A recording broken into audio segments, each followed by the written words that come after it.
અને જૂનાગઢમાં ગ્રામ પંચાયતોની ચૂંટણી બાદ કોંગ્રેસમાં હવે કમઠાણ જેવું થયું છે। માંગરોળ તાલુકા કોંગ્રેસ પ્રમુખના પુત્ર સહિત 40 કાર્યકરોના રાજીનામા।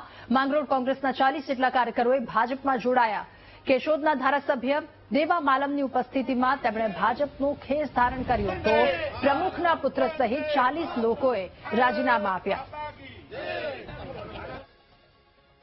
મારા વિસ્તારના ઓહાના આખી પેનલ આજે ભાજપમાં ભળી છે।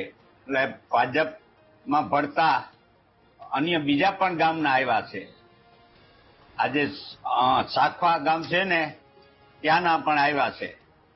એટલે આ ભાજપમાં ભળવાથી ભાજપ માટે બહુ સારું પરિણામ આવશે અને હજી અમારા વિસ્તારના ભાજપમાં લોકો ભળે એમ છે કે અત્યારેની તૈયારી છે કે તમે જ્યારે કયો ત્યારે અમારે ભાજપમાં ભળવાનું છે।